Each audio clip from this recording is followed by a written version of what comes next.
जी वस्तुस्थिती आहे त्याचं आत्मचिंतन काही लोकांनी करणं गरजेचं आहे. कोकणातले काही आकडेवारी आहे का माजी आमदार हिंदुत्व सोडलेले नाही आणि माफी मी मागितलेली नाही तर वाजपेयी आणि अडवाणींनी मागितली होती 92-93च्या दंगलीनंतर. अटल बिहारी वाजपेयी साहेब असतील, अडवाणी साहेब असतील, ही देशाची उत्तुंग नेतृत्व होती. मला असं वाटतं की एक निश्चित झालेलं आहे, मी जे प्रामाणिकपणानं सांगतो, माझ्या मतदारसंघामध्ये देखील मुस्लिम बांधव आणि भगिनी आहेत. त्यांच्यासाठी देखील जीवापाड आम्ही विकासाची कामं करत असतो. पण तुम्ही जर उबाठाची मताची आकडेवारी बघितली तर काँग्रेसमुळे मुस्लिम बांधव आणि भगिनी हे त्यांच्यासोबत गेले, हे निर्विवाद सत्य आहे. आणि काँग्रेसला आता जाणीव झाली की आमच्यामुळं युबीटी वाढते, मुस्लिम समाजाची मतं तिकडे जाऊन, म्हणून ते देखील आता फारकत घेत आहेत. त्याच्यामुळे प्रत्येकानं प्रत्येकाचा पक्ष सांभाळावा. आम्ही एकनाथ शिंदेसाहेबांच्या नेतृत्वाखाली खऱ्या अर्थानं वंदनीय बाळासाहेबांची शिवसेना चालवण्यामध्ये यशस्वी झालेलो आहोत आणि यशस्वी होऊ. बँद्रामध्ये म्हणजे मातोश्री हे कलानगरला आहे, तिथे स्वतः वंदनीय बाळासाहेबांचं वास्तव्य होतं आणि त्याच वास्तव्यामधनं बाळासाहेबांनी एक ललकारी दिलेली होती की माझ्या शिवसेनेची मी काँग्रेस होऊ देणार नाही. त्याच ठिकाणी हाताला मतदान करा म्हणून युबीटी सांगते.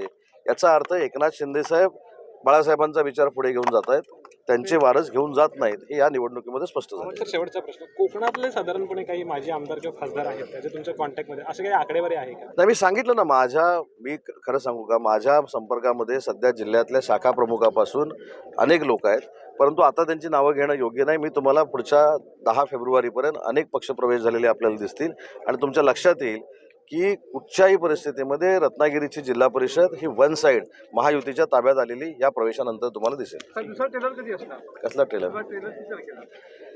नाही, आता ट्रेलर तुम्ही याला म्हणायचं की काय म्हणायचं तुम्ही ठरवा. आज त्याची सुरुवात झालेली आहे आणि 10 तारखेपर्यंत रत्नागिरी जिल्ह्यातली पुरी युबीटीचे जे मेन पदाधिकारी आहेत, काही जिल्हा प्रमुख आहेत, काही संपर्क प्रमुख आहेत, काही सहसंपर्क प्रमुख आहेत, माजी आमदार आहेत, हे माननीय एकनाथ शिंदे साहेबांसोबत आलेले आपल्याला दिसणार आहे. काल उद्धव ठाकरेंचं जे भाषण झालं त्यामध्ये अमित शहांवर हल्ला चढवला गेला, पण फडणवीसांच्या बाबतीत थोडंसं मौन पाळलं गेलं. मी हेच सांगितलं की मला ह्याच्यातलंच लॉजिक कळत नाही की देशाचे संरक्षण मंत्री अमित शहा साहेबांच्या नेतृत्वाखाली आम्ही सगळे महायुती म्हणून काम करतो, नरेंद्र मोदी साहेबांच्या नेतृत्वाखाली काम करतो. भाषणातनं जहरी टीका या दोन्ही नेत्यांवर करायची आणि आता देवेंद्रजी आल्यानंतर त्यांना परत भेटायला जायचं, हे काय नक्की राजकारण आहे मला कळत नाही. याचा खुलासा त्यांनीच केला पाहिजे. आणि मी काल देखील सांगितलेलं आहे की कदाचित दावोसवरनं जेव्हा देवेंद्रजी येतील तेव्हा त्यांचं स्वागत हीच मंडळी करतील, परंतु देवेंद्रजींच्या नेत्यांना वाटेल त्या थराला जाऊन बोलायचं आणि देवेंद्रजींबरोबर जवळीक करायची, हे राजकारण देखील आता महाराष्ट्राला कळायला लागलेलं आहे.